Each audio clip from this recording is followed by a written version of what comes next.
Now, tomorrow, you're gonna pick up a camera, you're gonna take a picture. Why? I have to take pictures. J. Grant Brittain, 2020. 20 questions, each answer under 20 seconds. What drew you to photography? I thought I wanted to be an artist. The photo thing was just like, right away, I just got stoked on it. Art mixed with science and alchemy, and I mean, I loved all that, being in the dark, and I realized that this is kind of something I want to do forever, you know? I could see doing that till I'm an old man. What was your childhood like? My parents let all four of us kids do whatever we wanted to. They never like directed us. My wife says we were feral. I remember riding skateboards. I got a BB gun and walkie-talkies, and we're using them all like at the same time.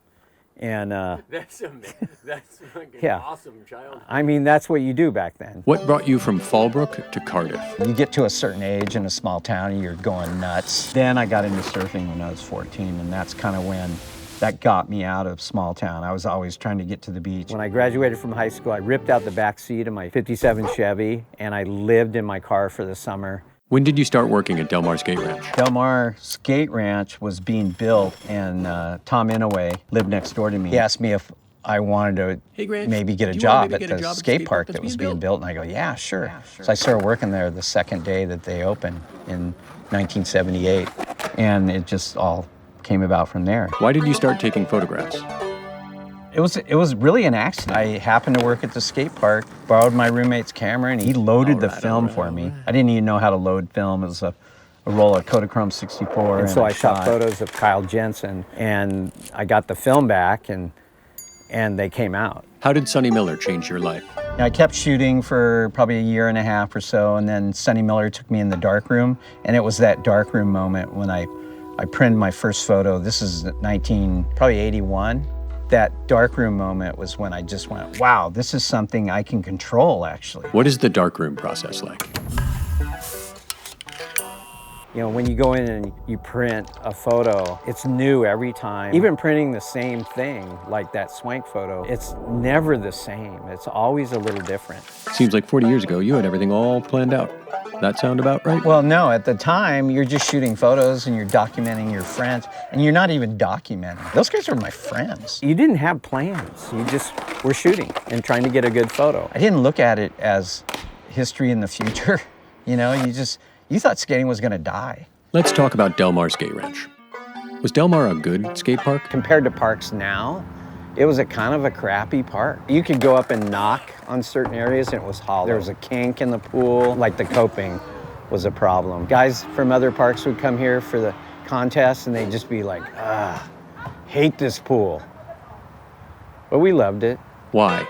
What made Del Mar so special? With skating, this is one of the places you had to come. Just everybody came here back in those days too. Dave Swift and Owen Nieder and Bill Billing, Tony, Lester, Mike McGill, Cavallero, Stacy Peralta. You know, this was like a mecca of skateboarding. You know, you had to go to Del Mar. What made Del Mar special to you? If it hadn't been for the skate ranch, I don't know if I ever would have been a photographer. I learned the basics of photography here. The first Transworlds pretty much shot here. It was an important place, you know.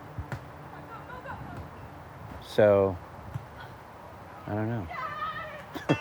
Why did Del Mar close? I mean, insurance went from, like, I think it was $11,000 a year when it first opened, ended up as $100,000. A group of investors owned it from Newport. You know, all they cared about was the money, and they didn't want to deal with skaters, which I can't blame them.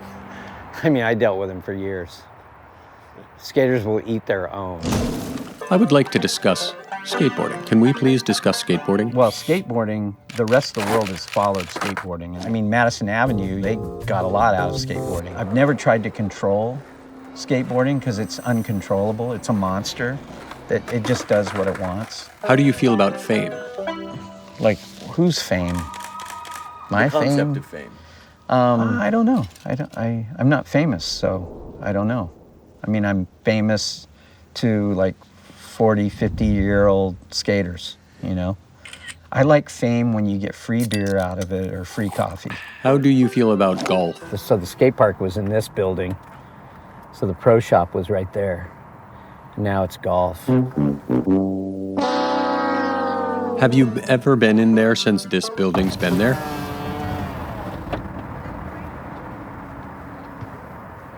I've never been in there since this building's been there. What makes a good skate photograph? Well, with skate, it's getting the action right at the right time. A split second too early and it's wrong. Too late and it's wrong. But like something as simple as a finger can change the whole look of the photo. You know, somebody early releasing an air. Do you shoot subject matter other than skate? If I shot skating all the time, I'd go crazy, especially when I was shooting for a magazine. It was my art stuff and my walking around photos that I had to do that part of it. You know, I had to do the art part. Can you take us on a tour of the J. Grant Brittain Photo Archive Library Center Institution?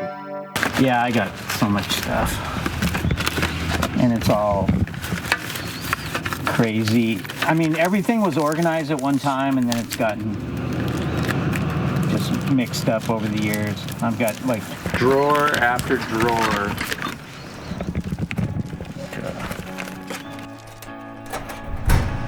Okay, last question.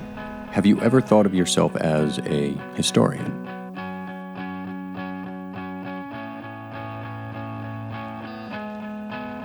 I think mainly I'm a witness. I'm not the skater.